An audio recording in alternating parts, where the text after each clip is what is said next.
জরাজীর্ণ অবস্থা হয়েছে, ময়লা ঘাস জমে, এগুলি আপনারা একটু রং টং করায় দেন না, রিপেয়ারও করেন না থেকে? অ্যাকচুয়ালি আমাদের যদি প্রথমেই দেখতে হয় যে আমাদের পরিষ্কার পরিচ্ছন্নতা, এইটা এই হাসপাতালে যথেষ্ট অভাব। আর এখানে অবকাঠামোগতও দেখছেন যে এই একটা বিল্ডিং পিছনের যেটা, এটা অনেক দিনের পুরাতন, সেটা আমাদের ওয়াল টলগুলি সহ এগুলি মেরামত বিহীন অনেক দিন যাবৎ। পাশাপাশি পরিষ্কার পরিচ্ছন্নতা যেভাবে থাকা দরকার প্রত্যেকটা ফ্লোরে সামনে, এবং আমাদের বাথরুমগুলি সহ আমি দেখেছি সশরীরে।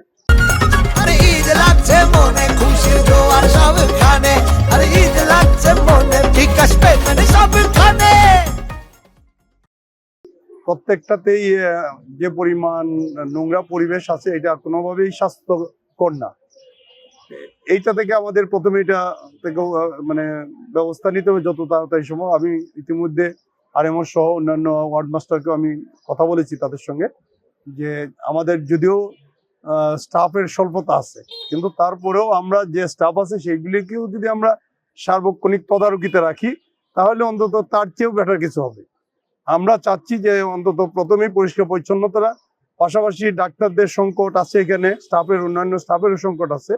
যে পরিমাণ রুগী সেই অনুপাতে আমাদের বেড, আমাদের বাজেটের অভাব, কিন্তু তার মধ্যেও আমাদের যতটুকু সার্ভিস দেওয়া, আমাদের মনে হয় যে আরেকটু যদি আমরা সচেতন হই, আমরা যারা দায়িত্বশীল আছি এখানে, ডাক্তার সাহেবরা যারা আছি, সবাই যদি আমরা চেষ্টা করি এর মধ্যে এইগুলি দিয়ে, এই স্টাফ দিয়ে আমরা আরেকটু বেটার সার্ভিস আমরা দিতে পারি। আমাদের এখানে অনেকগুলি শূন্য পদ আছে। আমাদের ব্লাড ব্যাংকে টেকনিশিয়ানের অভাব আছে, এক্সরেতে টেকনিশিয়ানের অভাব। ব্লাড ব্যাংকটা সার্বক্ষণিক চালু করা যাচ্ছে না, যে কারণে দেখা যায় যে রাত্রে ইমার্জেন্সি প্রয়োজন হলেও ব্লাড ব্যাংকটা আমরা চালু করতে পারি না।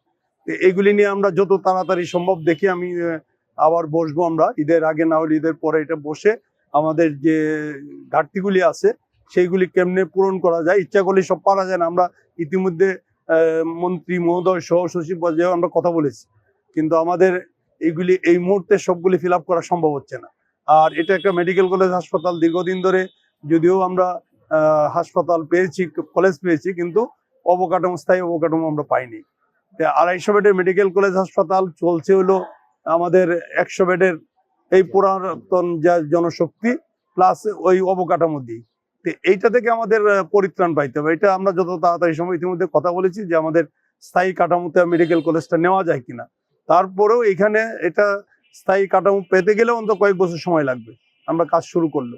এর মধ্যে যা আছে এইটা দিয়ে আমরা বেটার সার্ভিস কিভাবে দেওয়া যায় সেইগুলি নিয়ে আমরা চিন্তা করছি। এবং এখানে যারা আমাদের ডাক্তারবৃন্দ আছে, অন্যান্য স্টাফ যারা আছে, তাদেরকে আমরা যত তাড়াতাড়ি সম্ভব তাদের সাথে আবার বসে তারাও যেন সঠিক সময়ে হাসপাতালে আসে এবং সঠিক সময় ওনারা হাসপাতাল থেকে বের হয়, তারা যেন উপস্থিতিটা তাদের ঠিক থাকে। এবং আউটডোর গুলিতে এখনো কিছু অনুপস্থিতি আছে, যেটা 2:30 পর্যন্ত থাকার কথা। অনেকে আবার কিছু কাজেও পড়ে উঠেছে, ওটি থাকে অনেকেরই। সবকিছু মিলেই ব্যবস্থাপনাটা খুব সন্তোষজনক না।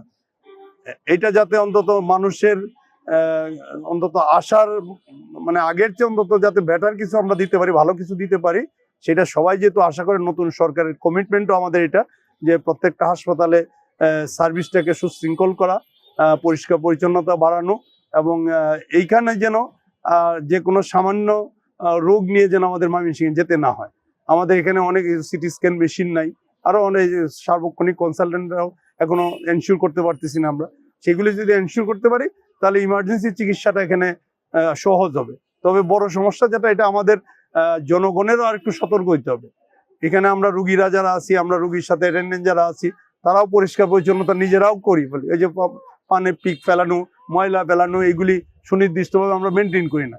এখন এইগুলি যারা আমাদের এখানে যারা তদারকিতে আছে, তারা যদি সার্বক্ষণিক এইগুলি নজরদারিতে রাখে, একটা ময়লা ফেলাইলো সঙ্গে সঙ্গে যদি একটু পরে এসে একজন তুলে দেয় যে ময়লাটা ফেলানো যাবে না, তখন দ্বিতীয়বার ফেলাবে না। কিন্তু আমরা নিজেরাও ফেলাইতেছি, আরেকজন যে ফেলাচ্ছে তাকে বলতে পারছি না। তো এইগুলি আমার মনে হয় যে সর্বাগে আমাদের পরিষ্কার পরিচ্ছন্নতাটা, কারণ একটা হাইজিনিক পরিবেশ যদি না থাকে তাহলে এখানে কোনো চিকিৎসা ব্যবস্থায় ভালো হবে না। সেই জন্য আগে পরিষ্কার পরিচ্ছন্নতাটা, পরবর্তীতে আমরা ডাক্তারদের উপস্থিতি, পাশাপাশি আমাদের যে অন্যান্য পরীক্ষা নিরীক্ষা সহ যেগুলি এখনো আমাদের অভাব রয়েছে, সেগুলি আমরা যত তাড়াতাড়ি সম্ভব যদি আমরা ব্যবস্থা করতে পারি, তাহলে আমাদের এই যে বর্তমান যে সার্ভিসটা খাবারের মানটা আমি যে সময় আসছি আসলে খাবার অনেকটা বিতরণ হয়ে গেছে, তবু যতটুকু দেখে আসছি আরেকটু বেটার হওয়া দরকার। আরেকটা প্রশ্ন ছিল, আপনি উপস্থিত হাসপাতাল পরিদর্শন থাকা অবস্থায় অনেক ডাক্তার নাই, টাইমের আগে চলে যায়, তাদের বিরুদ্ধে কি ব্যবস্থা? এইটা আমরা বসবো, আমরা এটা এই যে এখনো ফিঙ্গারপ্রিন্টের এখানে ব্যবস্থা আছে, এইগুলি আমরা দেখি যত তাড়াতাড়ি যদি এনশিওর করা যায় ফিঙ্গারপ্রিন্টে ধরেন যাওয়া এবং আসা, এটা যদি আমরা কনফার্ম করতে পারি তাহলে আস্তে আস্তে এটা কমে যাবে। এখন দীর্ঘদিন ধরে এই একটা অবস্থা চলে আসছে, এখন এটা আমরা হুট করে আমরা বন্ধ করতে পারবো না, তবে যত তাড়াতাড়ি সম্ভব আমরা হাসপাতাল ব্যবস্থাপনা কমিটিটা করে আমরা এগুলিতে হাত দিব।